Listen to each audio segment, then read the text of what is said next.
శ్రీ గురుభ్యో నమః. హరి ఓం. అందరికీ నమస్కారం. ఓ అర్జున, ఈ 3 గుణములు అంటే సత్వ రజస్ తమో గుణములలో సత్వగుణము స్వచ్ఛమైంది, నిర్మలమైంది, ప్రకాశవంతమైంది, ఎటువంటి ఒడిదుడుకులు ఉపద్రవములు లేనిది. ప్రకృతిలో 3 గుణాలు ఒకదానితో ఒకటి కలిసి ఉన్నాయి. ఒకే గుణం ఉన్న జీవి ఉండదు. అలా ఎందుకు అంటే, ఏ పని చేయడానికైనా రజోగుణం కావాలి. పని చేసి అలసిపోతే విశ్రాంతి తీసుకోవడానికి, నిద్రపోవడానికి తమో గుణం కావాలి. కాబట్టి పరమ సాత్విక గుణం కలవాడికైనా రజోగుణము తమో గుణము లేకపోతే జీవితం సాగదు. కాకపోతే సత్వగుణం ఎక్కువగా, రజస్తమో గుణములు కొద్దిపాళ్లలో ఉన్నవారిని శుద్ధ సత్వగుణ సంపన్నుడు అని అంటారు. ఇంకా సత్వగుణం కలిగిన వాడి లక్షణాల గురించి చెప్తున్నాడు కృష్ణుడు. సత్వగుణం కలిగిన వాడు ప్రకాశవంతంగా, నిర్మలంగా ఉంటాడు. అంటే మంచి తెలివితేటలతో వెలిగిపోతూ ఉంటాడు. సోమరితనం ఉండదు. విషయ గ్రహణ శక్తి, ధారణ శక్తి అంటే జ్ఞాపక శక్తి ఎక్కువగా ఉంటుంది. మనసు నిర్మలంగా ఉంటుంది. చెడు ఆలోచనలు ఉండవు. సాత్వికుడి మనసు ఎటువంటి వికారాలకు, ఒడిదుడుకులకు, ఒత్తిళ్లకు లోను కాదు. ఎల్లప్పుడూ ప్రశాంతంగా సమత్వ బుద్ధి కలిగి ఉంటుంది. కానీ ఈ సత్వగుణముతో పాటు మానవ సహజమైన కించిత్ అహంకారం కూడా చేరుతుంది. దీనినే సాత్విక అహంకారము అని అంటారు. ఇటువంటి సత్వగుణము కూడా సాత్వికమైన విషయములలో పడి చిన్న చిన్న ఇంద్రియ సుఖములకు ఆశపడి బంధనములు పొందుతూ ఉంది. నేను పండితుడను, నేను పరమభక్తుడను, నేను జ్ఞానిని, నాకంతా తెలుసు, దేవుడు నాకు కనపడతాడు, నాతో మాట్లాడతాడు, నేను పరమయోగిని. ఇవన్నీ సాత్వికమైన అహంకారాలు. చాలామంది స్వామీజీలు ఇలాంటి మాటలు అనడం మనం చూస్తున్నాం, వింటున్నాం. ఇలా అనుకోవడం వలన మానసికంగా సాత్వికమైన సుఖం అనుభవిస్తాడు. అది కూడా బంధనాలను కలగచేస్తుంది. కాబట్టి మోక్షం పొందాలంటే, జీవన్ముక్తుడు కావాలంటే ఈ సాత్విక అహంకారం కూడా పనికిరాదు.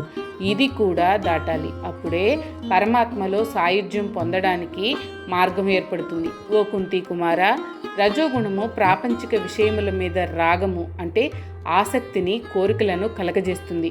అంటే రజోగుణం నుండి తృష్ణ, కోరికలు పుడతాయి. ఆ కోరికలు తీరడానికి వివిధములైన కర్మలు చేస్తారు. ఆ కర్మలు ఏదో ఒక ఫలితాన్ని ఇస్తాయి.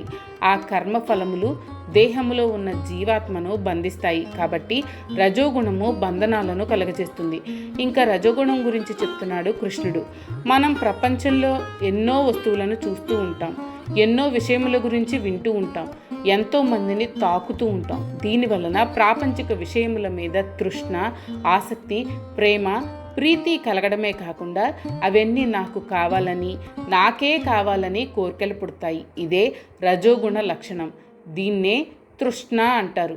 తృష్ణ అంటే కోరికకు పరాకాష్ట. ముందు ఆసక్తి కలుగుతుంది. అది కోరికగా మారి గాఢమై తృష్ణగా మారుతుంది. ఆ తృష్ణను తీర్చుకోవడానికి ఎన్నో కర్మలు చేస్తాడు. ఆ కర్మలు జీవుణ్ణి బంధిస్తాయి. క్లుప్తంగా చెప్పుకోవాలంటే, కోరిక గాఢమైతే తృష్ణ పెరుగుతుంది. కోరుకున్నది దొరికితేనే దాని మీద సంగమము, అభిమానము పెరుగుతాయి. దొరికింది చేజారిపోతుందేమో అనే భయం కూడా కలుగుతుంది. ఇవే బంధనాలకు కారణమవుతాయి. పోనీ ఏమీ లేని వాళ్ళు కోరుకోవడంలో అర్థం ఉంది. అన్నీ ఉన్నవాళ్ళు కూడా చూచిందంతా తనకే కావాలనే తృష్ణని పెంచుకుంటారు. అది దొరక్కపోతే అల్లల్లాడిపోతారు. అన్నీ ఉన్న వాళ్ళ పిల్లలు కార్ల దొంగతనాలు, చిల్లర దొంగతనాలు చేయడం వింటూ ఉంటాం. కొంతమంది ఉన్నదానితో తృప్తి చెందరు. తమకు, తమ సంతానానికి, వారికి పుట్టబోయే సంతానానికి కూడా ఇప్పుడే సంపాదిస్తూ ఉంటారు. తను లేకపోతే వీళ్ళంతా ఏమైపోతారో అని దిగులు పడుతూ ఉంటారు. కాబట్టి సంపదలు ఉన్నాయా లేవా, ఉంటే ఎంత సంపద ఉంది అని కాదు ముఖ్యం. మానవునిలో రజోగుణం ఎక్కువగా ఉండడం అంటే ప్రతిదీ తనకే కావాలని కోరికలను పెంచుకోవడం, ఆ కోరికలకు అంతులేకపోవడం ప్రధానం. కోరికలు ఉండడం తప్పు కాదు. శృతిమించిన కోరికలు తృష్ణగా మారి బంధనాలను కలుగచేస్తాయి. అవి తీరకపోతే బ్రతకలేను అనే తృష్ణను పెంచుతాయి. పోనీ అన్ని కోరికలు తీరి అనుకున్నవి అనుకున్నట్లు జరిగితే భగవద్గీత చదవనక్కర్లేదు. కానీ తీరిన కోరిక ఒకటి అయితే తీరని కోరికలు 1000.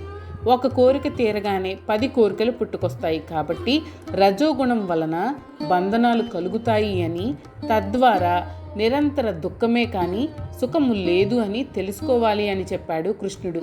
అర్జున, ఈ తమోగుణము అజ్ఞానములో నుండి పుడుతుంది. ఇది సకల జీవరాశులకు మోహమును కలుగచేస్తుంది.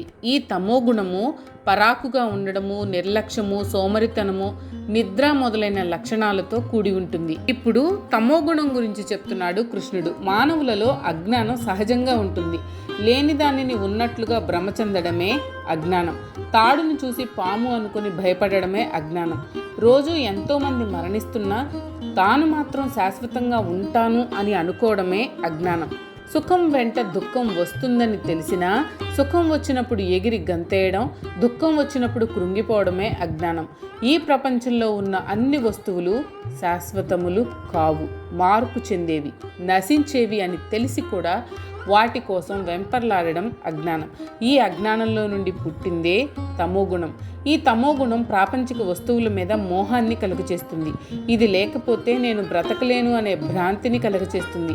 ఆలోచన శక్తిని, విచక్షణ జ్ఞానాన్ని నశింపచేస్తుంది. మొండితనాన్ని, మూర్ఖత్వాన్ని పెంచుతుంది. ఈ తమోగుణం లక్షణములు ఏవి అంటే ఎప్పుడూ పరధ్యానంగా ఉండడం, ఏ పని మీద శ్రద్ధ లేకపోవడం, ప్రతి పనిని తర్వాత చెయ్యొచ్చు అని అనుకోవడం, ఏ పని చేయకపోవడం, సోమరితనం, ఎప్పుడూ నిద్రపోవడానికే సుముఖత చూపడం, అనవసరమైన వాటి మీద ఆసక్తి కలిగి ఉండడం, ఇవన్నీ తమోగుణ లక్షణాలు. ఈ అజ్ఞానంలో నుండి పుట్టిన తమోగుణంతో కూడిన వారు సంసార బంధనాలలో సులభంగా చిక్కుకుంటారు. సూర్యుణ్ణి దట్టమైన మేఘాలు కప్పినట్లు మానవునిలో ఉన్న జ్ఞానాన్ని ఈ తమోగుణం కప్పేస్తుంది. సర్వదేహినాం అన్నాడు కృష్ణుడు. అంటే ఈ తమోగుణం అనే మోహము సకల దేహదారులను ఆవహించి ఉంటుంది. ఎవరిలో తమోగుణం ప్రధానంగా ఉంది అని తెలుసుకోవాలంటే వారిలో ఉన్న ముఖ్యమైన లక్షణాలు కొన్ని పరిశీలించాల్సి ఉంటుంది. ఎవరిలో సోమరితనం, ఎప్పుడూ మత్తులో ఉండడం, ఎల్లప్పుడూ నిద్రపోవడానికి ప్రయత్నించడం, అజాగ్రత్త, బద్ధకం మొదలైన లక్షణాలు ఎక్కువగా ఉంటాయో అతడు తమోగుణంతో బాధపడుతున్నాడు అని అర్థం. కాబట్టి ఈ తమోగుణాన్ని మనందరం తొలగించుకోవడానికి ప్రయత్నం చేయాలి. ఓ అర్జున, సత్వగుణము సుఖాన్ని ఇస్తుంది. రజోగుణము కర్మలు చేయడంలో ఆసక్తి కలుగచేస్తుంది. తమోగుణం మనలో ఉన్న జ్ఞానాన్ని కప్పేసి నిర్లక్ష్యమును, సోమరితనాన్ని కలుగచేస్తుంది.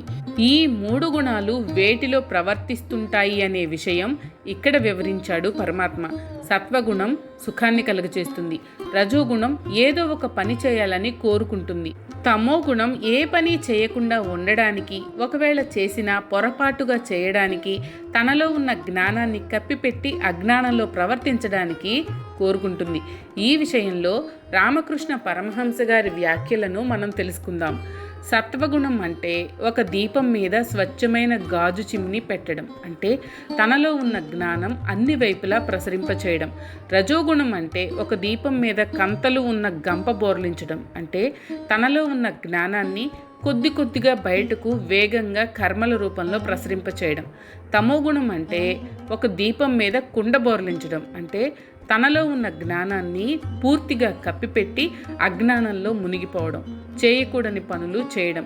ఈ 3 గుణాలు బంధనాలను కలిగించేవే. ఎందుకంటే ఈ 3 గుణాలు కలిగిన మానవుడు వాటికి దాసుడైపోతాడు, వాటిలో మునిగిపోతాడు, తనను తాను బంధించుకుంటాడు. అవి లేకపోతే బ్రతకలేను అనే స్థితికి వస్తాడు. కాబట్టి ఏది అతి పనికిరాదు, అంటి ముట్టనట్లు ఉండాలి.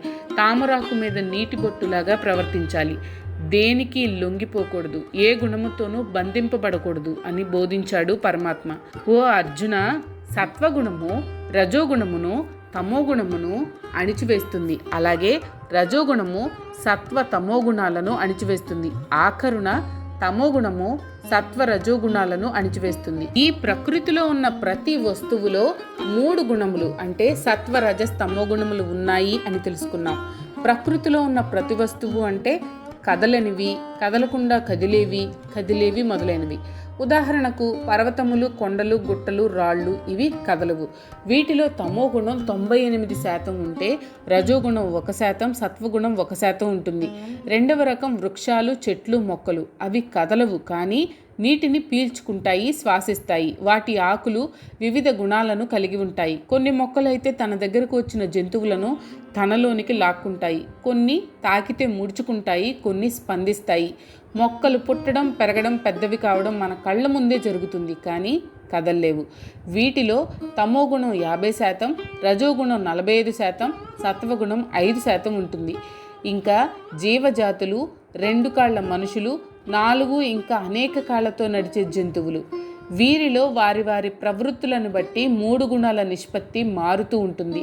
జంతువులలో వాటి స్వభావాన్ని బట్టి గుణాలు ఒకేసారి మారతాయి.